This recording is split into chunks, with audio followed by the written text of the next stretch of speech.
இந்த தீர்ப்பு வந்த உடனே விசிக தலைவர் திருமாவளவனும் ரவிக்குமார் எம்பி அவர்களும் பேசினது, தமிழ்நாட்டில் கொடுத்திருக்கிற அருந்ததியர்கள் கொடுத்திருக்கிற அந்த உள் ஒதுக்கீட்டை நாங்க எதிர்க்கல, அதற்கு பேரு சப் கோட்டா, மற்ற மாநிலங்களில் கொடுத்திருக்கிறது வந்து சப் கிளாசிபிகேஷன், சப் கேட்டகரைசேஷன், அதை நாங்க எதிர்க்கிறோம் அப்படின்னு சொல்லியிருந்தாரு. அவங்களுடைய பெட்டிஷன் வந்து அப்படி சொல்லல, பிரிக்கிறதே தப்புங்குது. அறிஞர்களுக்கு எப்படி நீங்க உள்ள இடஒதுக்கீடு கொடுப்பீங்க? நம்ம ஏற்கனவே நம்ம சேனல்ல பேசியிருக்கோம். என்ன பேசலாம், இந்த பெட்டிஷன்ல அருந்ததியர்கள் அப்படின்ற வார்த்தையை கூட நாங்க குறிப்பிடலன்னு விசிக தலைவர் சொல்றாரு. தீர்ப்பும் அப்படி குறிப்பிடல. உச்சநீதிமன்ற தீர்ப்புலையும் அருந்ததியர் தனியா, பஞ்சாப்ல உள்ள சமர்கள் தனியா, மசீபி சீக்கியர்கள் தனியா, இப்படி எல்லாம் அவங்க தீர்ப்பு கொடுக்க மாட்டாங்க. வழக்கே வந்து இப்படி பிரிக்கலாமா பிரிக்க கூடாதான், இதுதான் வழக்கு. உச்சநீதிமன்றம் என்ன சொல்லுச்சு, பிரிக்கலாம். அப்படி பிரிச்சால் அது அரசமைப்பு சட்டம் 14க்கு எதிரானது கிடையாது, இதுதான் உச்சநீதிமன்றம் சொன்னது. இப்ப அப்படி உச்சநீதிமன்றம் சொன்னச்சு இல்லையா, அந்த சொன்னது தப்புங்கிறாங்க. உச்சநீதிமன்றம் சப்கோட்டாவே எதிர்க்கிறாங்க. அப்படிதான் சப்கோட்டாவே எதிர்க்கிறாங்க. பட்டியல் சமூகத்தினருடைய எண்ணிக்கை அதிகமா இருக்குது, ஆனா இடஒதுக்கீட்டின் அளவு அப்படின்றது கம்மியா இருக்கு. இப்ப இதை வந்து உயர்த்தி அதுல இருந்து ஒரு உள்ஒதுக்கீடு கொடுத்தா கூட நியாயமா இருக்கும் அப்படின்ற ஒரு கேள்வியும் வருது. இது நல்ல கேள்வி மாதிரி தெரியும்.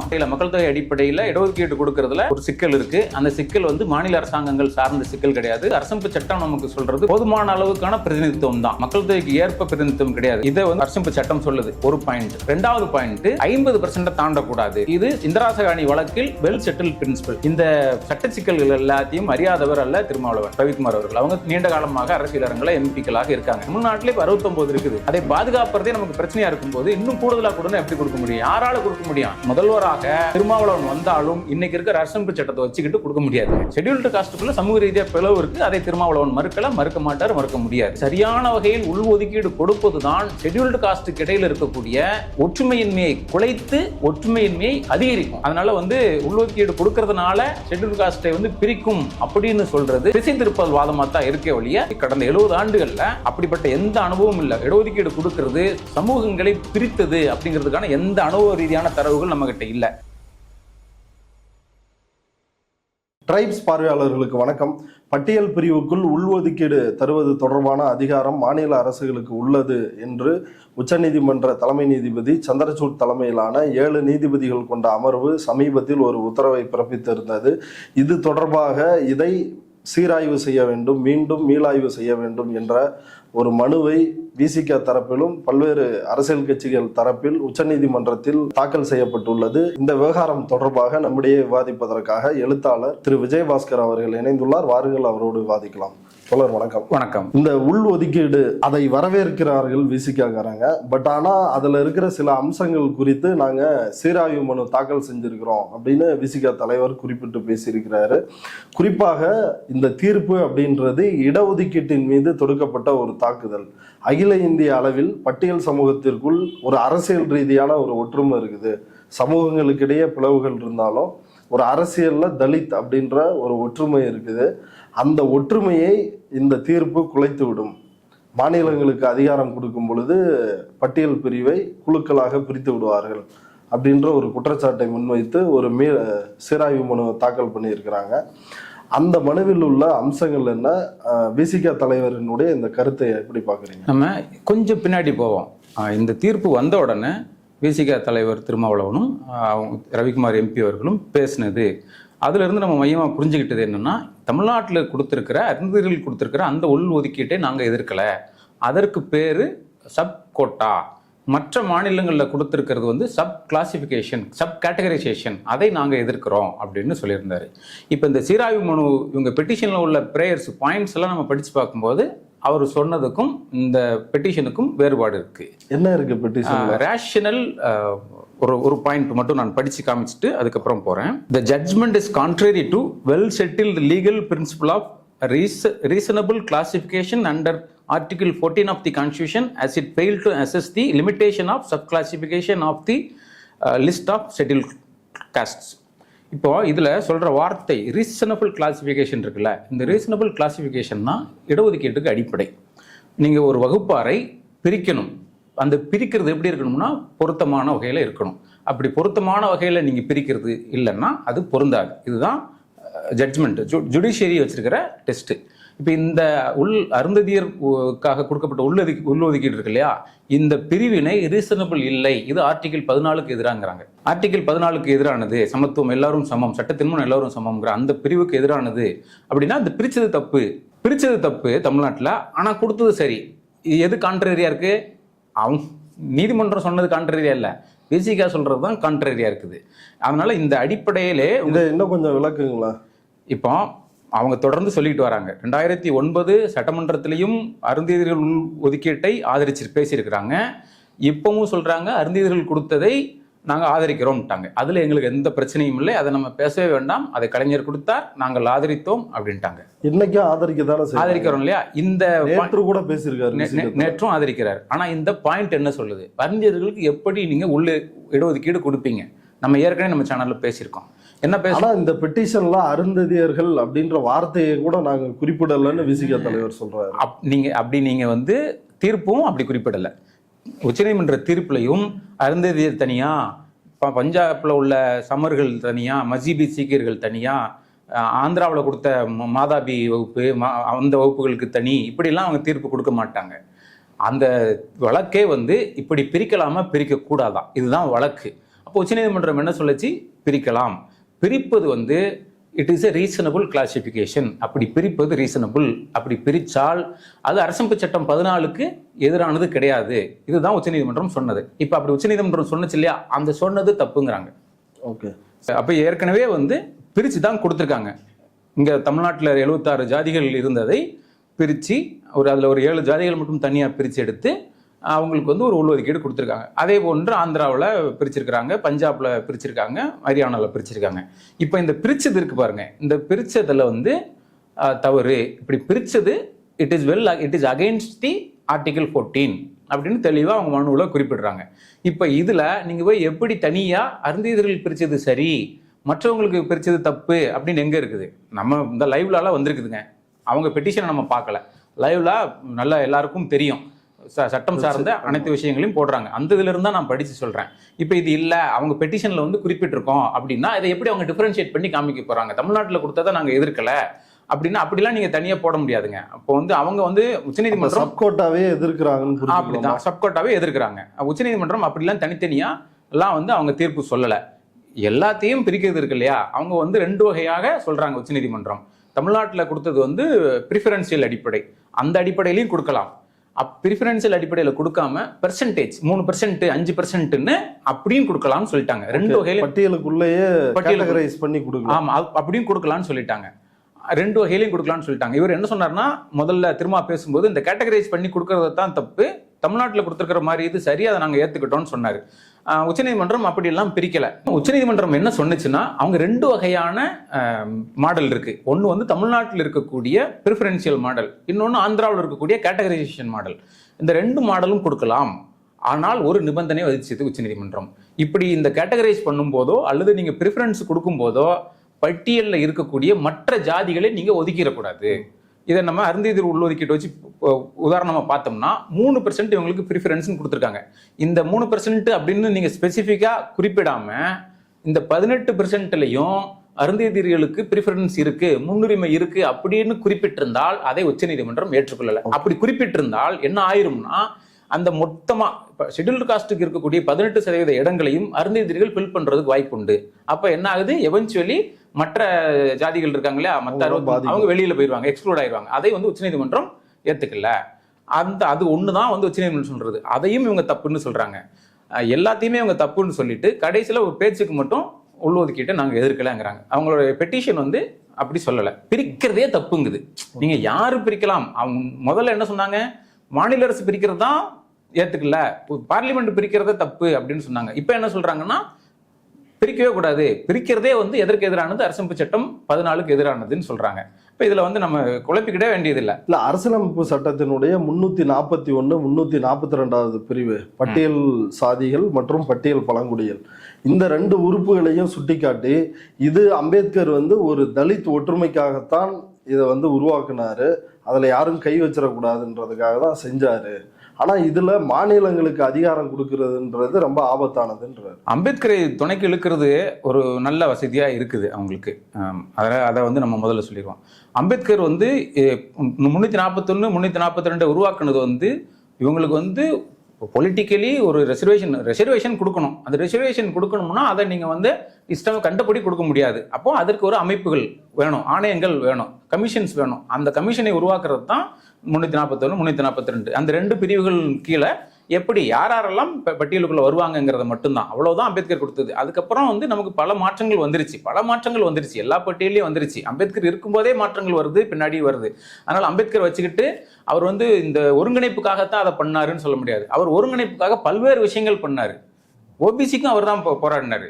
இன்னைக்கு நம்ம ஓபிசியோட பார்ப்போம். இந்த ஓபிசிக்கு பெரும்பான்மையான ஓபிசி ஜாதிகள் தான் இங்க அப்ரசிவ் ஜாதிகளா இருக்கு. ஆதிக்க ஜாதிகளாக தலித் மக்கள் மீது வன்கொடுமை செலுத்துற ஜாதிகளாக யார் இருக்காங்கன்னா ஓபிசி ஜாதிகள் இருக்கிறாங்க. ஆனா ஓபிசி ஜாதிகளுக்கும் எஸ்சி எஸ்டி ஜாதிகளுக்கும் இடையில ஒரு ஒற்றுமை இருக்குது. என்ன ஒற்றுமை இருக்குன்னா 2 பேரும் இடஒதுக்கீடு பெறுற ஜாதிகள். இடஒதுக்கீடு பெறுவதாலேயே இந்த 2 ஜாதிகளும் என்ன செய்யறாங்கன்னா இணைகிறாங்க. எதற்காக? இடஒதுக்கீட்டை பாதுகாப்பதுக்கு இணைகிறாங்க. இடஒதுக்கீடு கொடுத்ததுனால தனியாக 2 பேரும் கொடுத்ததுனால சண்டை போட்டிருக்காங்களா? இல்ல, சண்டை போடுறது தனி சாப்டர், தனி ஏரியா, அவங்க போடுறாங்க. ஆனா அந்த இடஒதுக்கீட்டை பாதுகாக்கணும்னு ஓபிசியில் இருக்கிறவங்க நினைக்கிறாங்க இல்லையா, அங்க உள்ள ஜாதிகள் நினைக்கிறாங்க இல்லையா, அவங்க யாரோட சேர்ந்து இயங்குறாங்கன்னா அப்பர் காஸ்டோட சேர்ந்து இயங்குறது இல்ல, ஷெட்யூல் காஸ்டோட ஷெட்யூல் ட்ரைப்ஸோட சேர்ந்து இயங்குறாங்க. இடபிள்யூஎஸ் இடஒதுக்கீடு பிரச்சனை வரும்போது அதை யார் எதிர்த்தான்னா ஷெட்யூல் காஸ்ட்டும் ஓபிசி எல்லாம் சேர்ந்து தான் எதிர்த்தாங்க. இப்போ நீங்கள் இடஒதுக்கீடு வந்து நீங்கள் சரியாக கொடுக்கும்போது அது என்ன ஆகும்னா இடஒதுக்கீடு கொண்டு வாங்குறவங்க எல்லாரையுமே ஒரு தளத்தில் கொண்டு வந்து இணைக்குது. ஒரு தளத்தில் கொண்டு வந்து இணைக்கும் போது நம்ம எல்லாம் ஒரு ஆள் ஒரு குறிப்பிட்ட விஷயத்துக்காக நம்ம இணைகிறோம், ஒரு இஷ்யூக்காக இணைகிறோம்ங்கிற ஒரு உணர்வை கொண்டு வருது. அந்த உணர்வை கொண்டு வர்றதுனால தான் ஓபிசி என்ன செய்யறாங்கன்னா இடஒதுக்கீட்டுக்கு பிரச்சனை வரும்போது ஓபிசியில் இருக்கிறவங்க ஷெட்யூல்டு காஸ்டையும் ஷெட்யூல் ட்ரைப்பையும் சேர்த்து இணைகிறாங்க. அம்பேத்கர் காலத்திலேயே வந்து ஷெட்யூல் ட்ரைப் இந்த அளவுக்கு இணைஞ்சாங்களான்னு சொல்ல முடியாது. அம்பேத்கர் ஷெட்யூல் ட்ரைப்பு அவ்வளவு முக்கியத்துவம் கொடுத்தது இல்லை அந்த காலகட்டத்தில். அம்பேத்கர் மட்டும் இல்லை, அந்த காலகட்ட அரசியலே ஷெட்யூல் ட்ரைப்புக்கு முக்கியத்துவம் கொடுத்தது. அரசமைப்பு சட்டம் வந்ததுக்கு அப்புறம் தான் அது வருது. ஆனால் இந்த ஓபிசிக்கும் எஸ்சிக்கும் இடையில வர்ற ஒரு பொலிட்டிக்கல் ரீதியான ஒரு ஒற்றுமை இருக்குல்ல, அதுக்கு ஒரு காரணம் இடஒதுக்கீடு. 2 பேரும் 2 தரப்பாரும் சேர்ந்து இடஒதுக்கீட்டை பாதுகாக்கணும்னு நினைக்கிறாங்க, அப்ப இணைகிறாங்க. அதே மாதிரி நீங்க ஷெட்யூல்டு காஸ்டுக்குள்ள சரியான அளவுல பிரிச்சு நீங்க கொடுக்கும்போது என்ன நடக்கும்னா சமூக ரீதியா பிளவு இருக்குது. ஷெட்யூல்டு காஸ்டுக்குள்ள சமூக ரீதியா பிளவு இருக்கு. அதை திருமாவளவன் மறுக்க மாட்டார், மறுக்க முடியாது, மற்ற யாருமே மறுக்க முடியாது.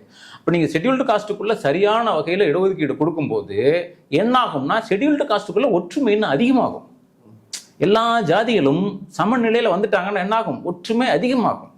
அது வந்து இப்போ நீங்கள் இடஒதுக்கீடு சரியான வகையில் உள்ஒதுக்கீடு கொடுப்பது தான் ஷெட்யூல்டு காஸ்ட்டுக்கு இடையில் இருக்கக்கூடிய ஒற்றுமையின்மையை குலைத்து ஒற்றுமையின்மையை அதிகரிக்கும். அந்த ஒற்றுமையின்மை இருக்கு இல்லையா, அதை குறைக்கணும்னா எது செய்ய முடியும்னா சரியான அளவில் கொடுக்கப்பட்ட உள்ஒதுக்கீடு தான். அது அம்பேத்கருக்கே வலு சேர்க்கும். அதனால வந்து உள்ஒதுக்கீடு கொடுக்கறதுனால ஷெட்யூல்டு காஸ்ட்டை வந்து பிரிக்கும் அப்படின்னு சொல்றது அது ஒரு திசை திருப்பல் வாதமாக தான் இருக்கே ஒழிய அதில் எந்த விதமான அனுபவம் இல்லை. இந்த கடந்த 70 ஆண்டுகளில் அப்படிப்பட்ட எந்த அனுபவமும் இல்லை. இடஒதுக்கீடு கொடுக்கறது சமூகங்களை பிரித்தது அப்படிங்கிறதுக்கான எந்த அனுபவ ரீதியான தரவுகள் நம்மகிட்ட இல்லை. மாறாக நான் சொன்னது போல் இடஒதுக்கீட்டின் மூலம் பிசி அமைப்புகளும் எஸ்சி அமைப்புகளும் ஒருங்கிணைறாங்க. நீங்கள் ஒரு அரசு அலுவலகங்களுக்கு போங்க, அரசு அலுவலகங்களில் யூனியன்ஸ் இருக்காங்கல்ல, அவங்க எந்த அடிப்படையில் இணைகிறாங்கன்னா இடஒதுக்கீட்டுக்கு எதிர்ப்பு வரும்போது, இடஒதுக்கீட்டுக்கு ஆபத்து வரும்போது ஓபிசி அமைப்பும் எஸ்சி எஸ்டி அமைப்பும் ஒருங்கிணைவாங்க. எதற்கு? எந்த நோக்கத்திற்காக? எதன் காரணத்திற்காகனா இடஒதுக்கீட்டை பாதுகாக்க வேண்டும். இந்த இடஒதுக்கீடு தான் நம்மளை வலுப்படுத்துகிறது, இடஒதுக்கீடு தான் நமக்கு வாய்ப்புகளை தருகிறது என்பதற்காக அவங்க ஒருங்கிணைவாங்க. 2 பேருக்கு இடஒதுக்கீடு இருக்கு, 2 பேரும் பாதிக்கப்பட்டவங்க. அந்த வகையில் நம்மளுடைய பாதிப்புகளை சரி செய்வதற்காக இடஒதுக்கீடு கொடுக்கப்பட்டதுங்கிற அடிப்படையில் ஒருங்கிணைவாங்க. அதே போன்று மிகச் சரியான அளவுல தரவுகளோடு கூடிய உள்ளொதுக்கீடு மட்டும்தான் தலித் சாதிகளுக்கு இடையில ஒற்றுமையை கூட்டுமே ஒழிய குறைக்காது. இந்த சீராய்வு மனுவில் வேற என்னென்ன அம்சங்கள் வந்து இருக்குது உள்ஒதுக்கீட்டுக்கு எதிராக நீங்க பாக்குறது? இதுதான் மெயின் வந்து இந்த ரீஜனல் கிளாசிபிகேஷன். அதற்கப்புறம் அவங்க தீர்ப்புகள் இருந்து நிறைய சொல்றாங்க. தீர்ப்புகளில் வந்து அவங்க உச்சநீதிமன்றம் சொல்ற 2 மாடல், அந்த 2 மாடல் வந்து இந்த ப்ரிஃபரன்ஷியல் மாடல்லையும் கொடுக்கலாம், கேட்டகரைசேஷன் மாடல்லையும் கொடுக்கலாம். அப்படி கொடுக்கறத வந்து உச்சநீதிமன்றம் சில இடங்கள்ல தவறு இழைச்சிருச்சுன்னு சொல்றாங்க. அதுக்கப்புறம் இந்த கிரிமிலேயரை பத்தி உச்சநீதிமன்றம் பேசியிருக்கு, அதெல்லாம் பேசியிருக்க கூடாதுன்னு சொல்றாங்க. அது வந்து நமக்கு அப்சர்வேஷன் தான். இப்படி இது மெயின். அதுக்கப்புறம் இந்த ஸ்டேட் இருக்கு இல்லையா, ஸ்டேட்டு அதை குறிப்பிட்டு ஸ்டேட்டுக்கு கொடுத்தது தவறு அப்படியெல்லாம் நமக்கு அதை பார்க்க முடியல. ஆனால் முன்னாடி பேசும்போது அதை சொன்னாங்க. மனுவில் அப்படி நம்ம குறிப்பிட்டு எந்த செக்ஷன் ஸ்டேட்டுக்கு கொடுக்கறது தப்பு, பார்லிமெண்ட் பிரிக்கலாம், ஸ்டேட் தான் பிரிக்கக்கூடாது, மாநில அரசாங்கம் தான் பிரிக்கக்கூடாது, பார்லிமெண்ட் பிரிக்கலாம் அப்படின்னு அவங்க சொன்னது மனுவில் அப்படி இல்லை, அப்படி குறிப்பிட முடியாது மனுவில். அதுதான் பிரச்சனை. நீங்க வந்து இன்னாருக்கு அதிகாரம் கொடுங்க அப்படின்னு குறிப்பிட முடியாது, அப்படிலாம் இல்லை. அதனால அது ஒரு கான்ட்ரரியா தான் இருக்குது. அடிப்படையில் நீங்க புரிஞ்சுக்கிட்டது, அவங்க தமிழ்நாட்டில் கொடுத்த இடஒதுக்கீட்டை எதிர்க்கிறாங்க. ஏன்னா ஆந்திராவில் கொடுத்த இடஒதுக்கீட்டை, உள் ஒதுக்கீட்டை எதிர்க்கிறதுக்கு இவங்களுக்கு என்ன காரணம் இருக்கு? எதிர்க்க வேண்டியதில்லை. தமிழ்நாட்டில் கொடுத்த இடஒதுக்கீட்டை தான் அவங்க எதிர்க்கிறாங்க. அதற்கான பொலிட்டிக்கல் காரணங்கள் அவங்களுக்கு இருக்குன்னு அவங்க நம்புறாங்க. அதனால தான் எதிர்க்கிறாங்களே ஒழிய மற்றபடி அம்பேத்கரை ஒரு சாக்காகத்தான் பயன்படுத்திருக்காங்கன்னு உறுதியா சொல்றேன். பிரகாஷ் அம்பேத்கர் எதிர்க்கிறாரு இந்த தீர்ப்பை, ராம்விலாஸ் பஸ்வானோட பையன் சிராக் பஸ்வான் எதிர்க்கிறாரு, மாயாவதி எதிர்க்கிறாங்க, சந்திரசேகர் ஆசாத் வந்து எதிர்க்கிறாரு, ராம்தாஸ் அத்வாலே அவர் எதிர்க்கிறாரு. இப்படி எல்லாருக்குமே இதான் நோக்கமா? நிச்சயமா. ஏன் சொல்ல முடியும்னா, இப்போ நீங்க வந்து மாயாவதி ஜாதி, ஜாதவ் ஜாதி ஒப்பீட்டளவில் மற்ற ஷெட்யூல்டு காஸ்டை விட ஜாதவ் ஜாதியினர் மேம்பட்டு இருக்கிறாங்க அப்படிங்கிறதை தரவுகள் மெய்ப்பிக்கின்றன. தமிழ்நாட்டில் மெய்ப்பிக்கிறது. பறையர் ஜாதியை சேர்ந்தவர்களும், ஆதிதிராவிட எனப்படும் பறையர் ஜாதியை சேர்ந்தவர்களும், தேவேந்திரகுல வேளாளர் ஜாதியை சேர்ந்தவர்களும் ஒப்பீட்டளவில், நான் வந்து ஒப்பீட்டளவில் சொல்லும்போது யாரோட ஒப்பிடுறோம்னா பட்டியலினத்தில் இருக்கிற மற்ற ஜாதிகளோட ஒப்பிடுறோம். ஒப்பீட்டளவில் அருந்ததி தொகுப்பில் இருக்கக்கூடிய ஜாதிகளை விட அவங்க மேம்பட்ட நிலையில் இருக்கிறாங்கிறத தரவுகள் மெய்ப்பிக்கின்றன. அதே போன்று மகாராஷ்டிராவில் மகர் ஜாதியினர் நிச்சயமா நம்ம சொல்லணும், அதுதான் டாக்டர் அம்பேத்கர் பிறந்த ஜாதி. அந்த ஜாதியினரும் நீங்கள் வந்து உத்தரப்பிரதேசத்தில் ஜாதவ் ஜாதியினரும் அதே போல் மற்ற மாநிலங்களில் இது பொருந்தும். இவங்க எல்லாம் வந்து ஒப்பீட்டளவில் முன்னேறி இருக்கிறாங்க. அப்போ அந்தந்த மாநிலங்களில் அந்த ஜாதிகளை சேர்ந்த நடுத்தர வர்க்கத்தினரும் அறிவுஜீவிகளிடம் ஒரு அழுத்தம் இருக்குது. நம்ம ஏற்கனவே கூடுதலாக பெறுறோம், அப்போ நம்ம இழக்கிறோமே அப்படிங்கிற ஒரு இது இருக்கு. அதனால ஒரு எண்ணம் இருக்குங்கிறதுனால அந்த பிரிவினர் அழுத்தம் கொடுக்குறாங்க. அந்த அழுத்தத்தை தான் இவங்க எல்லா மாநிலங்களும் வெளிப்படுத்துறாங்க. இப்போ நீங்க இதே வந்து நீங்க உள்ஒதுக்கீட்டை எதிர்க்கிறாங்க அப்படின்னு சொல்லி இத்தனை ஜாதிகளை நீங்க உதாரணம் சொன்னீங்க. உள்ஒதுக்கீட்டை ஆதரிக்கிற நிறைய பட்டியல் ஜாதிகள் இருக்குது. இங்க ஆந்திராவில் இருக்குது, பஞ்சாப்ல இருக்குது, பீகார்ல இருக்குது, உத்தரப்பிரதேசத்துல இருக்குது, ஹரியானாவில் இருக்குது. இதெல்லாம் எங்க என்ன சொல்ல போறீங்க? ஆதரிக்கிறவங்க இருக்கிறாங்கல்ல, தமிழ்நாட்டில் இருக்கிறாங்க, இவங்களும் ஆதரிக்கிறாங்க, இவங்களும் பட்டியல் ஜாதியினர் தான். இப்போ ரெண்டு தரப்பார் இருக்கு. ரெண்டு தரப்பார் ஏன் பிரிஞ்சு எதிர்க்கிறாங்க? ரெண்டு தரப்பார் பிரிஞ்சு ஒரு தரப்பார் ஆதரிக்கிறாங்க, ஒரு தரப்பார் எதிர்க்கிறாங்க. அப்போ நம்ம ரெண்டு தரப்புலையும் வெவ்வேறு நியாயங்கள் சொல்லப்படுகின்றது. அப்போ இந்த ரெண்டு தரப்பு நியாயத்துல நம்ம எது சரின்னு எது தவறுன்னு புரிஞ்சுக்கணும். அப்படி புரிஞ்சுக்கிடும் போகும்போது நான் என்ன இதுல இருந்து இன்டர்பிரேட் பண்றேன்னா, இவங்களுக்கு வந்து ஒரு பொலிட்டிக்கல் நெசசிட்டி உருவாயிருக்குது. அந்தந்த மாநிலங்கள்ல தன்னுடைய ஓட் பேங்கை பாதுகாக்க வேணும். ஓட் பேங்க் இதை மையப்படுத்தி ஒரு வாக்கு வங்கி சார்ந்த ஒரு அரசியல் அழுத்தம் ஏற்படுது அப்படின்னு அவங்க நினைக்கிறாங்க, நான் கருதுறேன். ஓகே, இப்போ சங் பரிவாரோட திட்டமே எல்லாரையும் ஸ்பிளிட் பண்றது தான். இந்த தீர்ப்பு நீதிமன்றத்தின் வாயிலாக அப்படி ஒரு ஸ்பிளிட்டை வந்து கொண்டு வந்திருக்கிறாங்க அப்படின்றாரு. சங்க பரிவாரத்திற்கு இடஒதுக்கீடு ஒழிக்கணும் அப்படிங்கிறதுல அவங்களுக்கு என்ன இருக்குது, அதுல வந்து நம்ம மாற்றுக்கிறதே இல்லை. ஆனா இந்த உள்ஒதுக்கீட்டை சங்க பரிவாரத்தோட எண்ணத்தோட இணைக்கிறது இருக்குல்ல, அதுலதான் கோளாறு. தீர்ப்பின் வாயிலாக அதை செய்கிறார்கள். ஆனா கொடுத்தது வந்து தீர்ப்பை இந்த எந்த சங்க பரிவாரத்தை சேர்ந்த கட்சிகளும் அந்த மாநிலங்கள் எந்தெந்த மாநிலங்கள் இடஒதுக்கீடு கொடுத்துருக்கோ அங்க எங்கேயுமே இவங்க சங்க பரிவாரங்கள் ஆட்சியில் இல்லை. மற்றவங்க தான் காங்கிரஸ், இங்க ஆந்திராவில், தமிழ்நாட்டில் இவங்க தான் வந்து உள்ஒதுக்கீடு கொடுத்தது. மத்தியில இந்த காலகட்டத்தில் மத்தியில அவங்க ஆட்சியில் இருக்காங்க, டெல்லியில ஆட்சியில் இருக்கிறாங்க. ஆட்சியில் இருக்கிறதுனால அவங்க வந்து மாநில அரசுகளுடைய வாதத்தை அவங்க வந்து சப்போர்ட் பண்ணாங்க. இது ஒண்ணுதான் அவங்க செஞ்சது. மற்றபடி இந்த உள்ஒதுக்கீடுங்கிற கான்செப்டை கண்டுபிடித்தது சங்க பரிவாரம் அல்ல. அதை வந்து டிமாண்ட் பண்றது அவங்க இல்லை. அந்தந்த மாநிலங்களில் இருக்கக்கூடிய தமிழ்நாட்டில் அருந்ததியர் அமைப்புகள்லாம் வந்து டிமாண்ட் பண்ணாங்கன்னா, அதே போன்ற மாதிகா போன்ற அமைப்புகள் வந்து ஆந்திராவில், பஞ்சாப்ல, ஹரியானாவில் டிமாண்ட் பண்ணது எல்லாமே அருந்ததிய தமிழ்நாட்டில் இருக்கிற இந்த போன்ற பட்டியலின ஜாதிகள் தான் டிமாண்ட் பண்ணாங்க. டிமாண்ட் பண்ணும்போது ஹோல் ஹார்ட்டடா எந்த இடத்துலையுமே வந்து சங்க பரிவாரங்கள் ஆதரிச்சு எந்த உதாரணமும் கிடையாது, எங்கேயுமே இல்லை. மார்க்சிஸ்ட் கம்யூனிஸ்ட் கட்சி இவங்க இங்க ஆதரிச்சு, இங்க வந்து அருந்ததியர் அமைப்பு கேட்குது, அதை உடனே மார்க்சிஸ்ட் கம்யூனிஸ்ட் ஆதரிச்சு போராடினாங்க. அதை வந்து லாவா டிஎம்கே ஆகுச்சு. அது மாதிரி எந்த வகையான ஆதரவையும் சங்க பரிவாரங்கள் இந்தியா முழுவதும் காமிச்சாங்கன்னு நம்ம சொல்லவே முடியாது. அப்படி எதுவுமே இல்லை. அவங்க இருந்தாங்க, அமைதியா இருந்தாங்க, அவ்வளவுதான். அவங்க அதுக்கு ஆதரவும் இல்லை, எதிர்ப்பும் இல்லை. ஆதரவே தெரிவிக்காத ஒருத்தனை வச்சுக்கிட்டு அவன் தான் இதை செய்யறான்னு சொன்னா அதுல என்ன இருக்குது? ஓகே, அடுத்ததாக மக்கள் தொகை எண்ணிக்கை, பட்டியல் சமூகத்தினருடைய எண்ணிக்கை அதிகமாக இருக்குது. இப்போ 22 அளவில் இருக்குது அப்படின்றாங்க தமிழ்நாட்டில். இன்னும் கூடுதலாக அகில இந்திய அளவில் எஸ்சி ப்ளஸ் எஸ்டி 2 பேரையும் சேர்த்தா 30% கூட இருக்கும் அப்படின்றாங்க. ஆனால் இடஒதுக்கீட்டின் அளவு அப்படின்றது கம்மியாக இருக்குது. இப்போ தமிழ்நாட்டில் 18+1 தான் இருக்குது. இப்போ இதை வந்து உயர்த்தி அதிலிருந்து ஒரு உள்ஒதுக்கீடு கொடுத்தா கூட நியாயமாக இருக்கும் அப்படின்ற ஒரு கேள்வியும் வருது இல்லை? இது நல்ல கேள்வி மாதிரி தெரியும். அப்படித்தான் நீங்கள் வந்து 30% 40%ன்னு ஆளாளுக்கு ஒரு நம்பர் சொல்லலாம், அதில் அவங்கவுங்க விருப்பம். ஆனால் நமக்கு வந்து கிடைக்கிறது வந்து மக்கள் தொகை கணக்கெடுப்பு தான். அந்த கணக்கெடுப்பு ஒவ்வொரு தரவுகள் சொல்லுது. அந்த தரவு என்ன சொல்லுதோ, மக்கள் தொகை கணக்கெடுப்பின் அடிப்படையில் வர்ற தரவு என்ன சொல்லுதோ அதை தான் நம்ம நம்ப முடியும். ஆனால் வந்து அப்படி நம்பி அதன் அடிப்படையில் மக்கள் தொகை அடிப்படையில் இடஒதுக்கீடு கொடுக்கறதுல ஒரு சிக்கல் இருக்குது. அந்த சிக்கல் வந்து மாநில அரசாங்கங்கள் சார்ந்த சிக்கல் கிடையாது, அது அரசமைப்பு சார்ந்த சிக்கல், நீதிமன்றங்கள் சார்ந்த சிக்கல். அரசமைப்பு நமக்கு சொல்றது, அரசமைப்பு சட்டம் நமக்கு சொல்றது ப்ரொபோர்ஷனேட் கிடையாது, அடாக்குவேட் தான். போதுமான அளவுக்கான பிரதிநிதித்துவம் தான், மக்கள் தொகைக்கு ஏற்ப பிரதிநிதித்துவம் கிடையாது. இதை வந்து அரசமைப்பு சட்டம் சொல்லுது, ஒரு பாயிண்ட். ரெண்டாவது பாயிண்ட், 50% தாண்டக்கூடாது. இது இந்திராசகாணி வழக்கில் வெல் செட்டில் பிரின்சிபல். இதுவரைக்கும் நம்ம அதை தாண்ட முடியல. பீகார் மாநில அரசு ஒரு முன்னெடுப்பை எடுத்தது. பீகார் மாநிலத்துக்குள்ள மட்டும் அவங்க மக்கள் தொகை கணக்கெடுப்பு எடுத்து அதன் அடிப்படையில் கூட்டினாலும் அதை அதை நீதிமன்றங்கள் தடுத்துருச்சு. நீ கூட்ட முடியாது, அந்த 50% தாண்ட முடியாதுன்னு தடுத்துருச்சு. இன்னைக்கு இப்போ லிவிங் எக்ஸாம்பிள் இன்னொரு எக்ஸாம்பிள் இருக்கு பக்கத்தில் தெலுங்கானாவில். அங்கே இன்னும் உள்ளாட்சி தேர்தல் நடக்காமல் இருக்குது, பல உள்ளாட்சி தேர்தல் நடக்காமல் இருக்குது. எந்த ஊர்லையும் சர்பஞ்ச், அங்கே சர்பஞ்ச்னு சொல்லுவாங்க, சர்பஞ்ச்னா பேரூர் பஞ்சாயத்து தலைவர், பஞ்சாயத்து தலைவர்கள் இல்லாமல் தான் உள்ளூராட்சி நிர்வாகம் நடக்குது.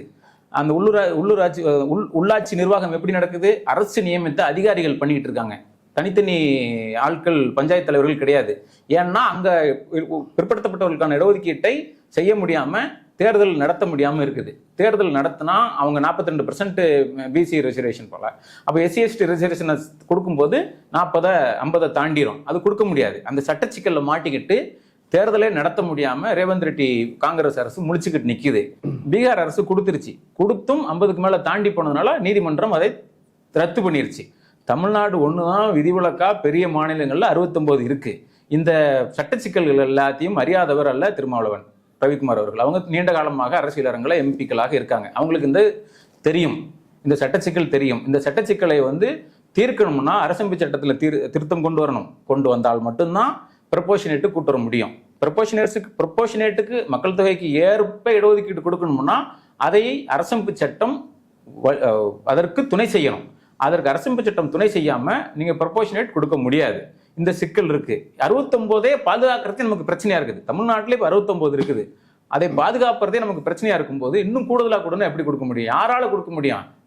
முதல்வராக திருமாவளவன் வந்தாலும் இன்னைக்கு இருக்கிற அரசமைப்பு சட்டத்தை வச்சுக்கிட்டு கொடுக்க முடியாதுங்க. பிசிகா தலைவரே முன்வைக்கிற விஷயம் என்னன்னா, கிருஷ்ணசாமி வெளிப்படையா எதிர்க்கிறாரு, அவரை நோக்கி யாருமே கேள்வி கேட்க மாட்டாங்க அப்படின்ற ஒரு விஷயத்த சொல்றாரு. நம்ம பார்க்க போனா இப்போ சேகு தமிழரசன் அவரும் வெளிப்படையாவே எதிர்க்கிறாரு. இது தலித் மக்களுடைய ஒற்றுமையை குலைக்கின்ற ஒரு தீர்ப்பு அப்படின்றாரு. இப்போ இவர்களை நோக்கியெல்லாம் எந்த விமர்சனமுமே இல்லையா?